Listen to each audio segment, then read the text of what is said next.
أعزائي المشاهدين، السلام عليكم ورحمة الله. تتنوع المناصب العامة التي يسعى المرشحون الأمريكيون الوصول إليها في انتخابات أمريكا هذا العام، من البيت الأبيض إلى الكونغرس الأمريكي إلى كونغرس الولايات الأمريكية إلى مناصب قضاة ومفوضين وأعضاء مجالس بلدية وقروية وغيرها الكثير. آلاف المرشحين في جميع الولايات من مختلف الأصول والمنابت، لكنهم أمريكيون يجاهدون لبناء وطنهم كل حسب اختصاصه وقدراته. من بينهم أول أمريكية من أصل أردني هي جاكلين زيدان من الحزب الديمقراطي، التي ترشحت للفوز بعضوية مجلس نواب الولاية عن مدينة ديربون ومناطقها المجاورة المنطقة ال15. جاكلين زيدان فاخوري التي هاجرت مع جميع أفراد عائلتها من السلط في المملكة الأردنية الهاشمية إلى ديترويت في بدايات ستينيات القرن الماضي، أيقنت ومنذ نعومة أظفارها أهمية الانخراط في العمل السياسي لفهم هذا المجتمع الصناعي المعقد ولتتمكن من المساهمة في التغيير إلى الأفضل. تتلمذت على يدي والدها عبد النور فاخوري ووالدتها الناشطة إلين فاخوري، التي تطوعت آنذاك للمساعدة في الحملة الانتخابية لعضو مجلس شيوخ الولاية المتقاعدة حاليا إرما كلارك كولمان. التحقت جاكلين فاخوري زيدان بجامعة وين ستيت واقترنت بالمهندس العربي الأمريكي سام زيدان، وتحولت للعيش مع أفراد عائلتها من ديترويت إلى ديربون التي تعيش فيها منذ 24 عاما. وفي ديربون تطوعت لمساعدة الطلبة الأجانب الملتحقين في مدارس ديربون الحكومية، واكتسبت خبرة في فض النزاعات التي تحدث بين القادمين الجدد متعددي الثقافات والأديان واللغات. مرة أخرى أعزائي المشاهدين، أهلا ومرحبا بكم في حلقة جديدة من برنامج ضيف وقضية، ونحن نستقبل السيدة جاكلين زيدان المرشحة لعضوية مجلس نواب ولاية ميشيغان عن منطقة ديربون. أهلا وسهلا فيك جاكلين. مرحبا ويليام، كيفك؟ كيف الصحة؟ Welcome to our show. Thank you for coming, for taking the time and coming to share with us your thoughts and ideas about your campaign. Thank you so much for inviting me, and MEA and you and Wally and everybody in the entire staff here has been really generous and very welcoming, and I appreciate that. You told me, and you spread the positive word about her, is your mother who taught you, taught you the concept of volunteerism. Tell us the story, and when was that? So, as you know, we are a family of immigrants, as is this beautiful country of ours has been a family of immigrants. We came in the 60s, and Dad and Mom... In the 1960s? In the middle, late 60s, and we settled in Southwest Detroit. And I have to say, in preference, I was blessed to be able to be... I was raised in Southwest Detroit, a very diverse community, and then I moved into another diverse community. And myself, as well as my children and my husband, we have been gifted with the many array of people that we have met throughout our lives. And so we came to this country. I always like to tell the story that my name is Jacklin. And my brother's name is Jack, and I think, and I believe, and my mother concurred, that we were named after Jacklin and John F. Kennedy. Wow. And I grew up loving, I don't know if that was the reason I liked John F. Kennedy, but he is one of the presidents that I really admire, as well as Jacklin Kennedy. But so anyway, coming into this country, you know, they worked hard. An immigrant middle-class family. They had their ups and downs, and we did what we needed to do, and Dad did what he needed to do. He worked for a trucking company on Wyoming, and Mom did so many things. I have such respect for the hard work that she went through, and as well as my dad, to raise 7 kids in a new country. So you were not born and raised in this country? I was not born and raised here. You came here when you were 7, probably about 3. 3, okay. 3 years old, 3, 4 years old, somewhere in there. So I have to say, back home in Jordan, I hope they, I'm getting cheers back there as one of the Jordanian women. As I said in my Arabic introduction, you were the first to run American of Jordanian descent to run for That's public such an honor. office. And this is really extremely important. Thank you. And I ask all Jordanian, all Lebanese, all Iraqi, all Yemeni who are residing and able to vote in District 15 to support Jackie Thank you. That's very humbling. Fakhoury. That's very humbling, and I hope I can make it a complete circle as a win. But getting back to my mom, so you know, in all that, I grew up watching her. She encountered Irma Clark at the time, and I don't senators. know. Yeah, I don't know if anybody's familiar with her, but and with a little bit of English, she engaged. She injected herself, and she volunteered and helped her out. And what I love about her is I watched and listened her whole life. You know, she grew up in a generation where, you know, education for women was a little bit of a second thought, as they say. And it's a little bit humbling in becoming when you hear your mother say, I wish I went to school. She just had a conversation with my son the other day. She goes, you know, Teta, I wish I went to school. And I know if I went to school, I would have done something great. And I have to say to my mother out there, I think that had she been at that age and era where she was afforded the opportunity to go to college, I can only imagine what she could have done. Maybe at least she will be your campaign manager. Yeah, at least. She was doing really well at the fundraiser, by the way. Everybody was like, you know, she was engaging. So you accompanied her back in the 60s or the 70s when No, she you know, helped? she was just out there, Senator, you know, even with a little bit of Coleman? the, she was just very, she had this strong-willed personality about her, and she was very confident in herself, and if she made mistakes, she didn't care. She took it as a learning experience, and she did it. You know, she just got engaged. She engaged herself in whatever needed to be out there, whether it was in volunteering in the schools, whether it was, like I said, with Irma Clark, it was really a very when cool did experience. you, Jackie Zeidan Fakhoury, when did you start thinking about running for a public office? And what really motivated you to do that? So going back, and it's Jacklin Zeidan, or my Jacklin husband will Zeidan. kill me. But, you know, I getting involved in general started with me as a mom, right? So you want the best for your kids. Sure. My own personal story, when you think back, the obstacles, and at the time, has given me the drive and the passion to make sure that nobody else encountered those obstacles. So what happened was, you know, when you take your first child to kindergarten roundup, right? And you start to ask 50 million questions because you want to be informed as a new mom, you know. And at that point, at that stage of the game, a year after his first year of school, you know, his first year in kindergarten, then I took my second son, so the oldest is Laith, the second one is Lawrence, and then Lexi. I was adamant about making sure that I was informed, and because of my tenacity and because of my, I will say, the principal at the school at the time, Mr. Brusco. And we are talking about Detroit or Dearborn? Dearborn. This is in Dearborn. Okay.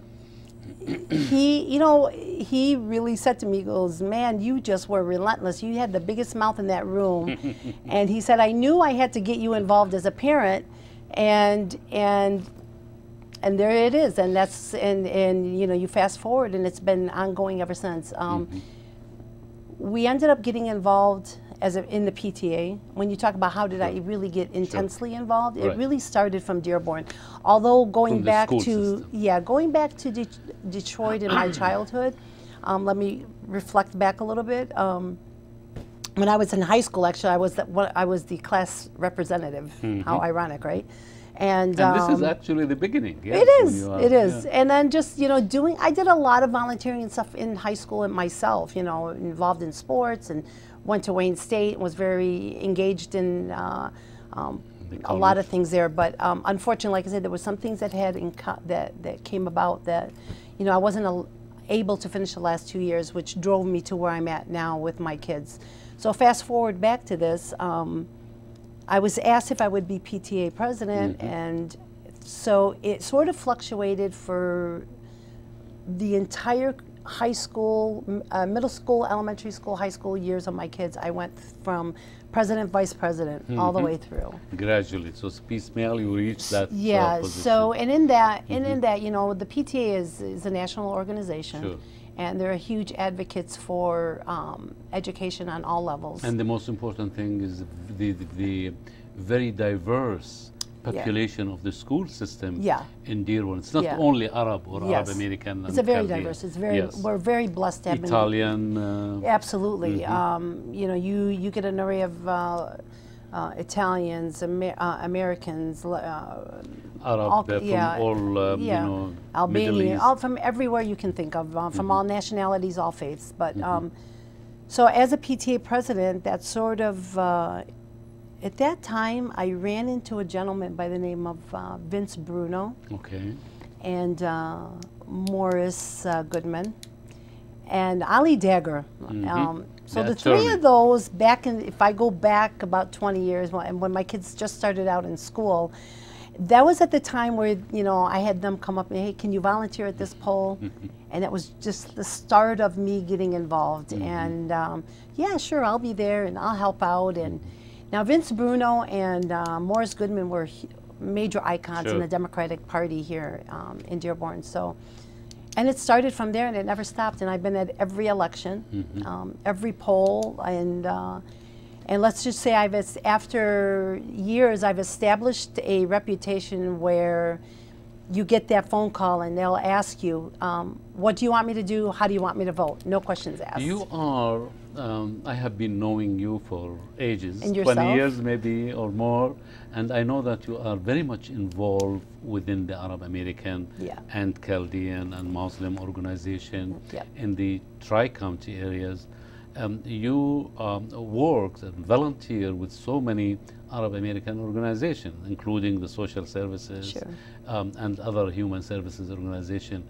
How they are perceiving you, Jackie Zeidan, as a candidate now for public office? Are they giving you or offering you the very much needed support that you always expected?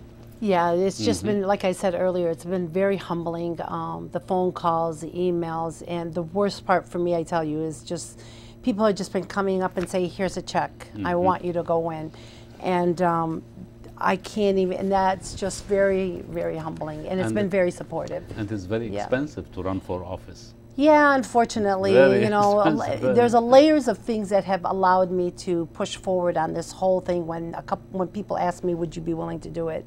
I don't know if I use it, but, you know, campaigns and elections lately have been really tainted in the sense of we've lost the reason behind why we're running, and we lost the reason as to how to run. You know, Citizens United has been really a major impact in not a good way. I wish that we could take the money out of campaigning, and hopefully we can do that. And we'll, you know, we're fighting it all the way. There's just so many things that have gone on. I could have ran 20 years ago. I could have ran 10 years ago, right? But I'm just a believer that you don't just come out of nowhere and just run. I think that you need to earn that respect, and you need to you need to deserve it. I mean, you know, you don't just come out here and say, "Hey, vote for me."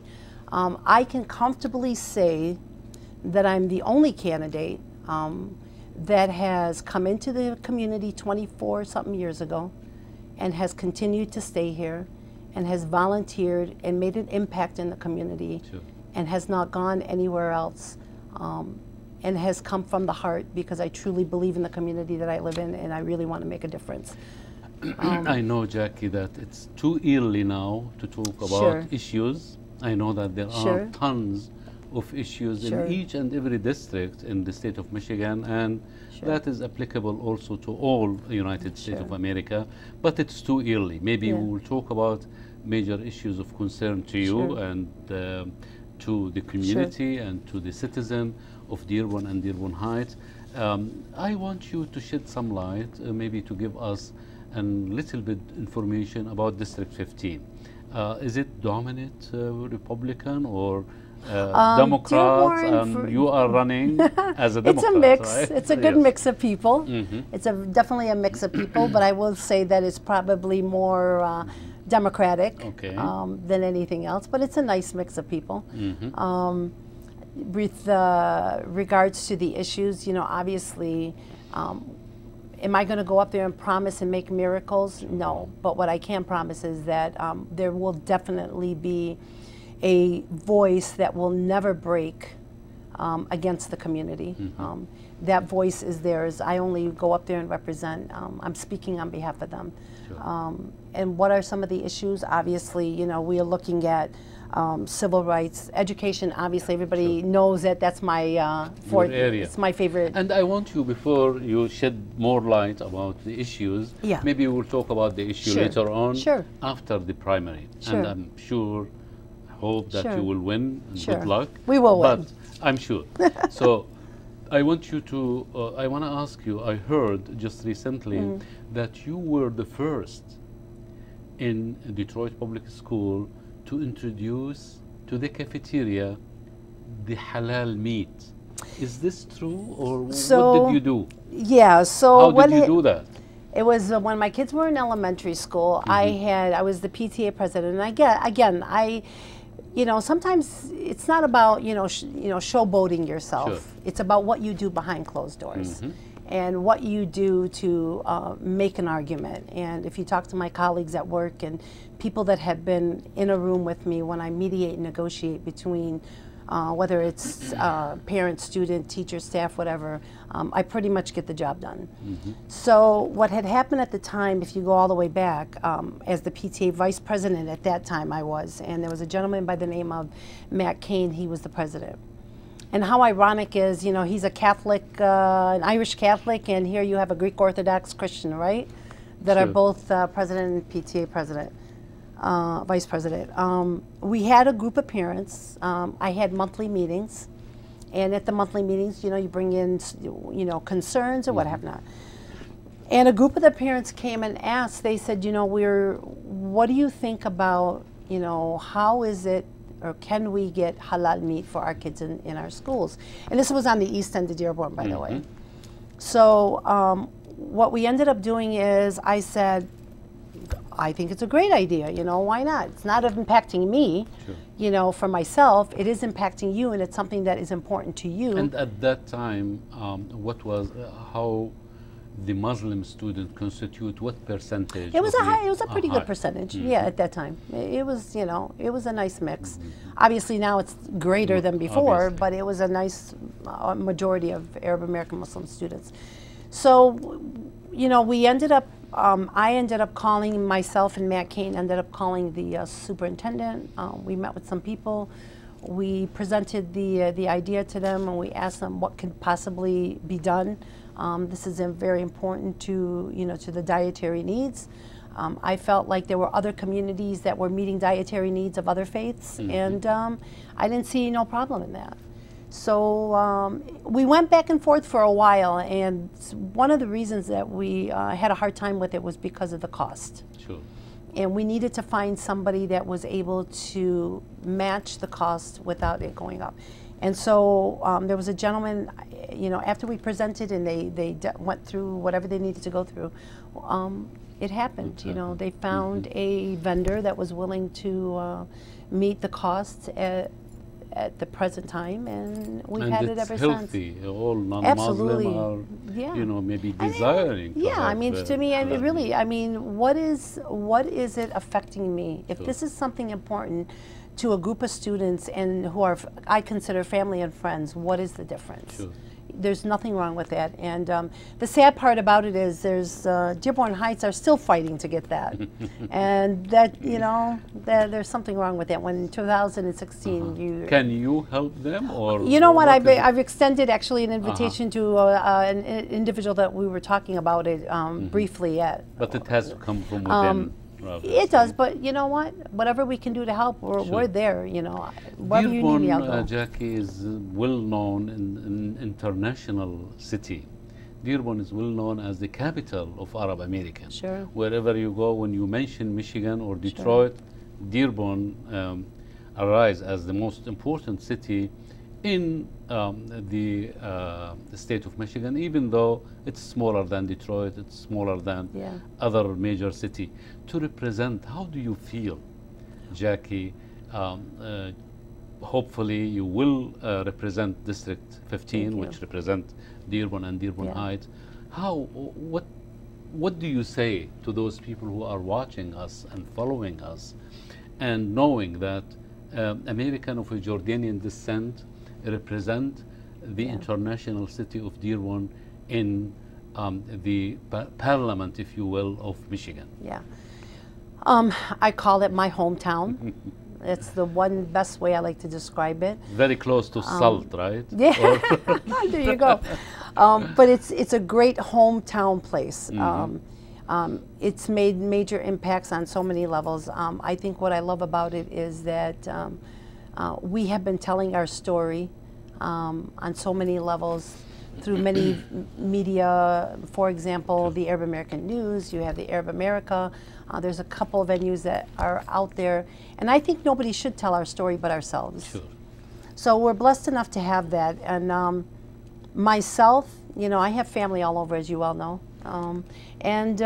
People ask me, where do you live and where do you work? The largest family from Jordan, from Jordan are Fakhoury family and Zeidan family. Yeah, so I mean, they ask, you know, where do you get into the conversations, where do you work and where do you live? And like, oh, wow. And so they get inquisitive and they want to know, how is it living there? How is it living there? It's a hometown place where you feel safe. It's a place where everybody knows everybody. It's a place where if you had a flat tire on the street, you had 10 people stopping to give you a ride or give you help.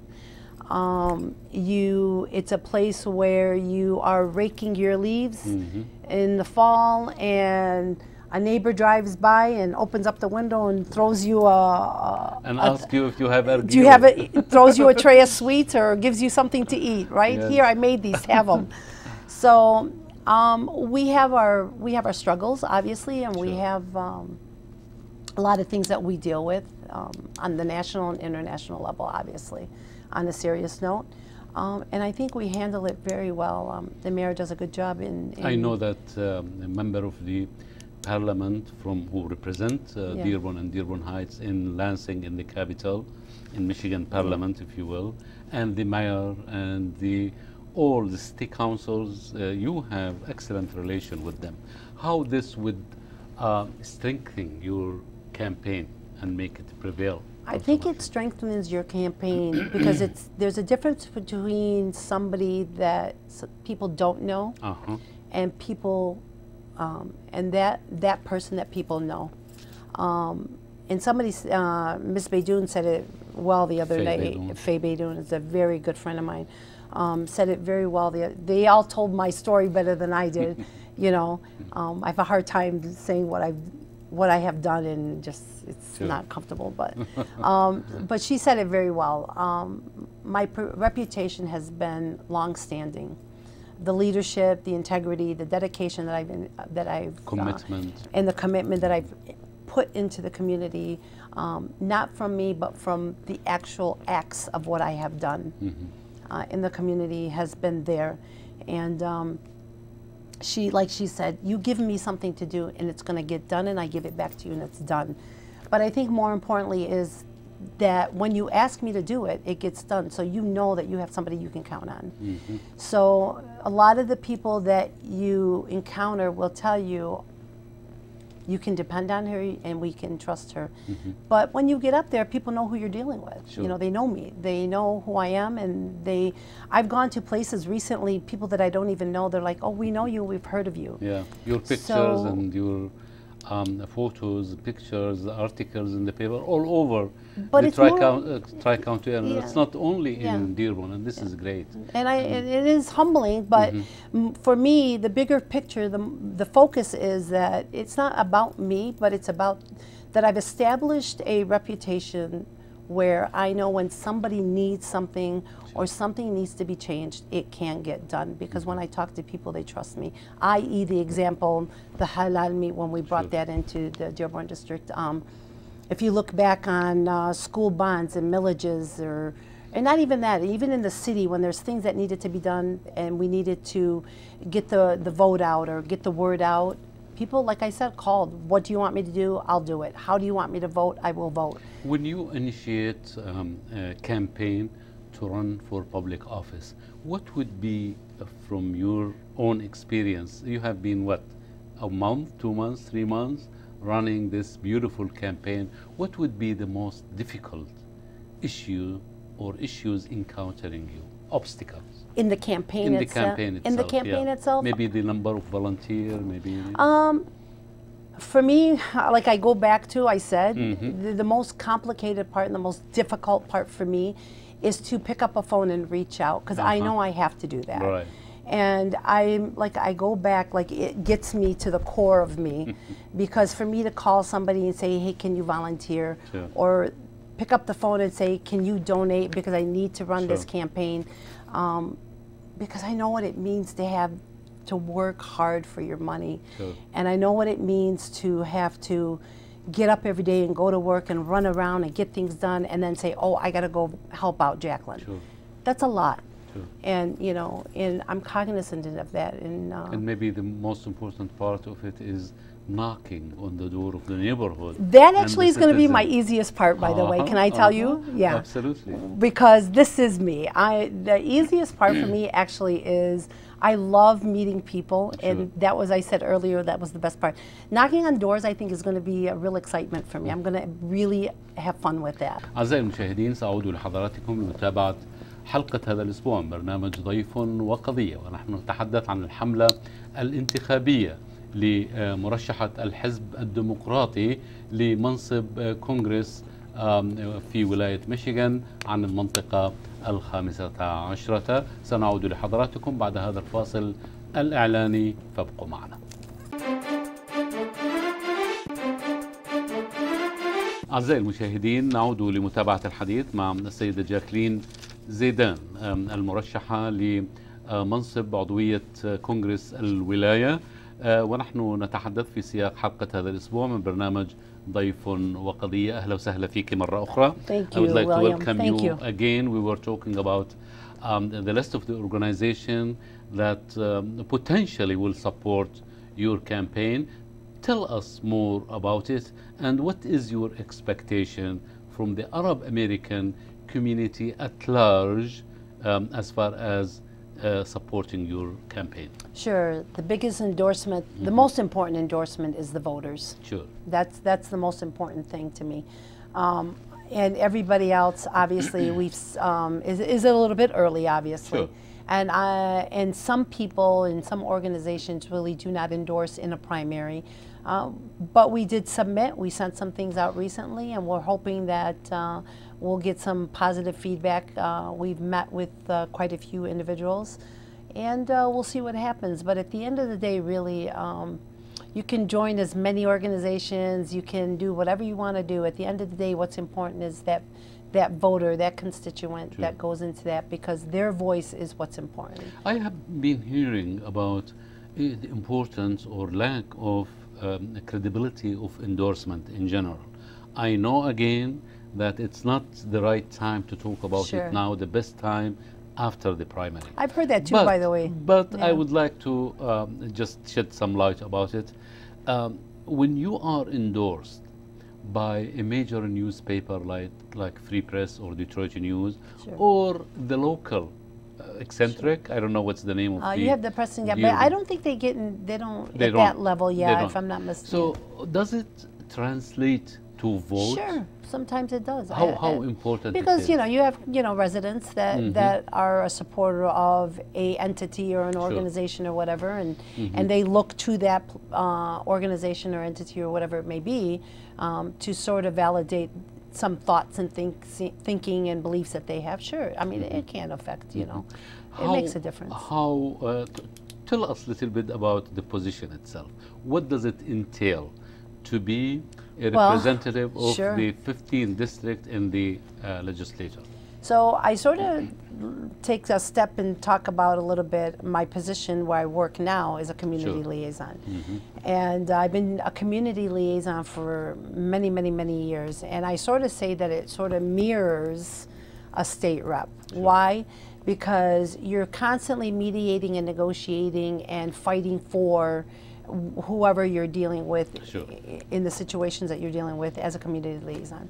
So a state rep basically is fighting for and is the voice to those constituents and those people that you represent. And that seat that is there does not belong to me at all. It belongs to them. That seat belongs to them, and I am only there as the voice for them. And I was reflecting the other day, I thought, what is the one thing that you could do different that can really make an impact, one, but also make the constituents and the voters feel that I'm doing this not for me, I'm doing this for them, and their voice will continue to be heard. You mean for the citizen of for the district? Citizens as a legislator when you go up there. And I thought, what a great thing that we could do is for myself personally, because I'm always looking at, as a liaison at the school, I'm always looking to engage. So, and in that engagement I do workshops, or I do meetings, or I do what have nots. So then my brain started thinking at 3 o'clock in the morning.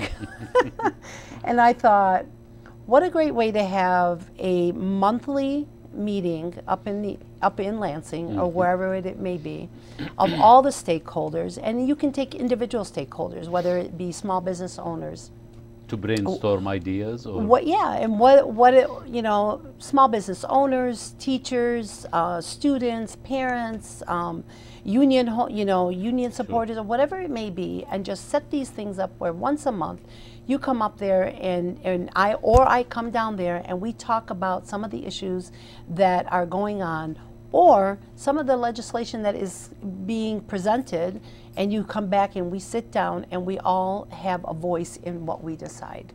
I know that I will never bend in the wrong direction for anybody, and I will always be, my first priority is going to be the constituents and what's the best thing for our community so that it is growing, it's educating, its civil rights are protected, and it's moving forward in a direction where we are innovative and we are thinking and we are moving in the right direction, if that makes sense. I'd like to ask you about this. I heard a long time ago that major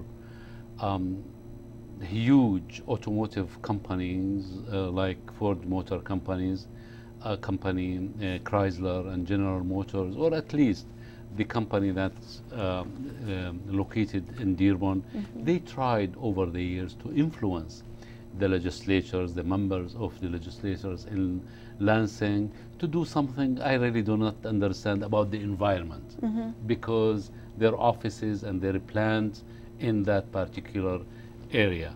Would it be something that you will comply with? What would you do if you are offered? If it's nothing that is going to benefit, I don't want to hear it.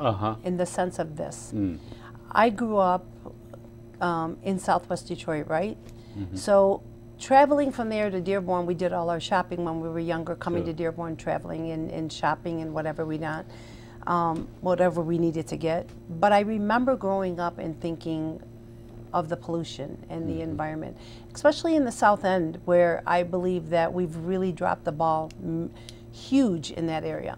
And I think in light of what happened with Snyder and the whole the water issues and a lot of other things that have been going on with the environmental, there's no reason for that.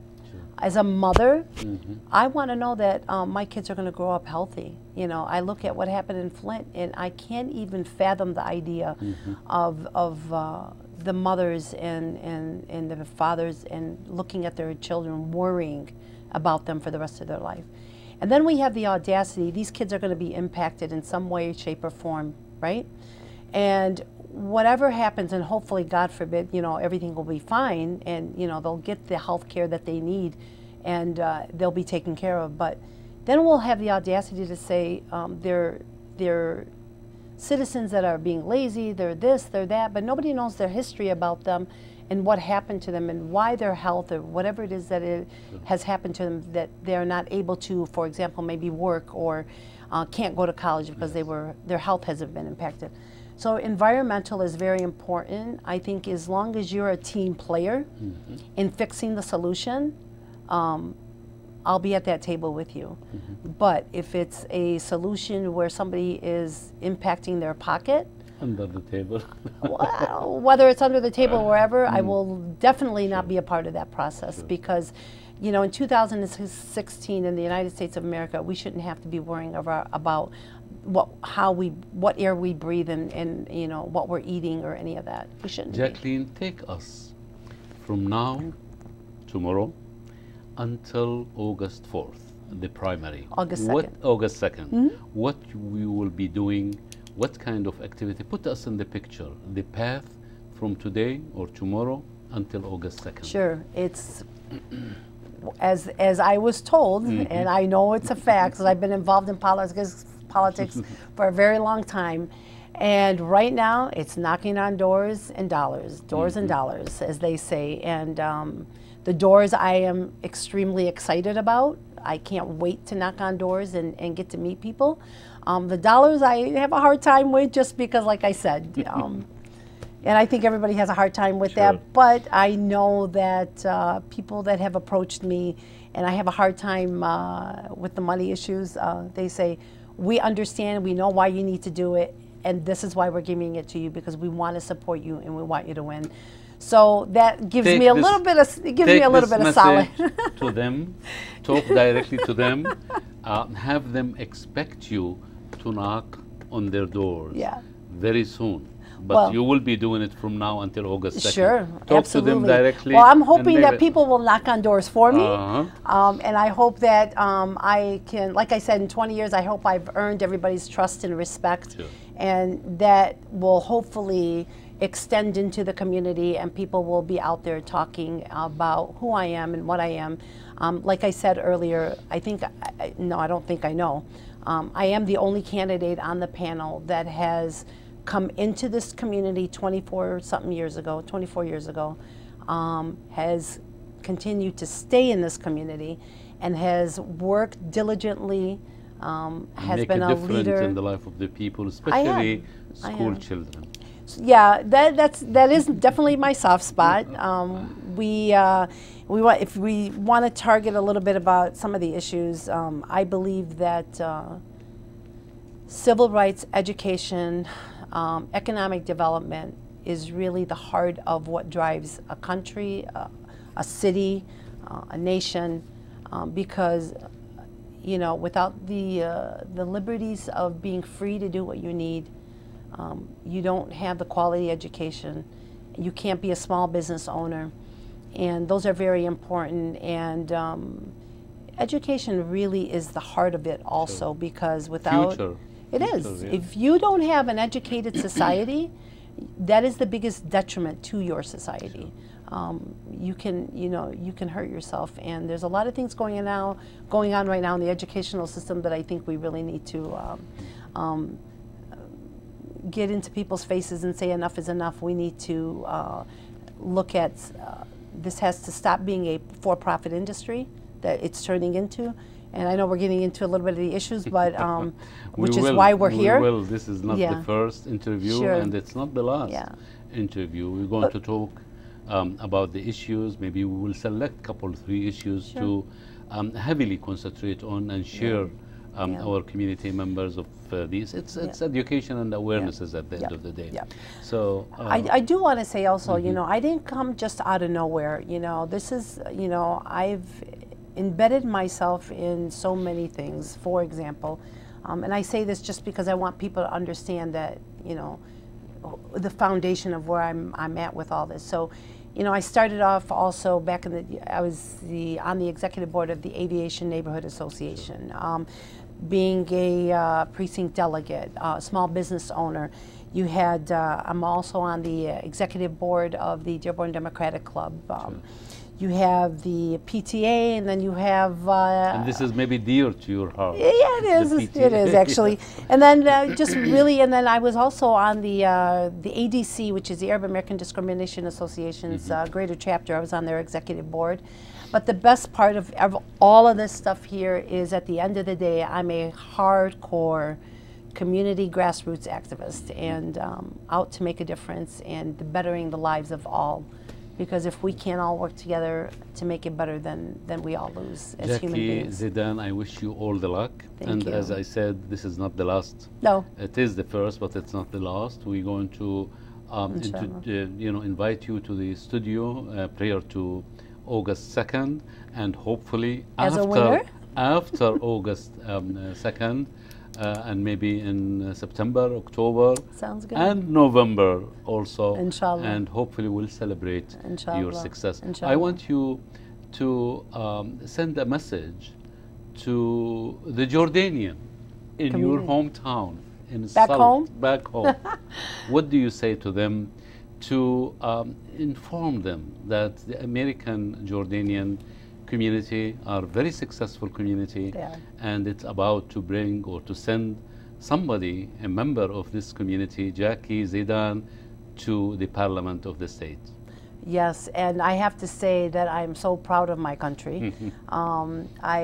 You don't forget your homeland. Sure. And Jordan is a place that is the most beautiful thing I've ever seen. I visited twice, and I will say that the Jordanian community in general is strong, amazing leaders, and women are breaking glass ceilings in the United States of America, and we're moving forward to do some amazing things. And I know that as an Arab American and as an American first, I represent my heritage, and as they say, what is the old adage? تراث العادات والتقاليد. Yeah, it's there, and we represent it, and I'm so proud of who I am, and I'm proud, but also blessed to be in a country that has also given me so much. Sure.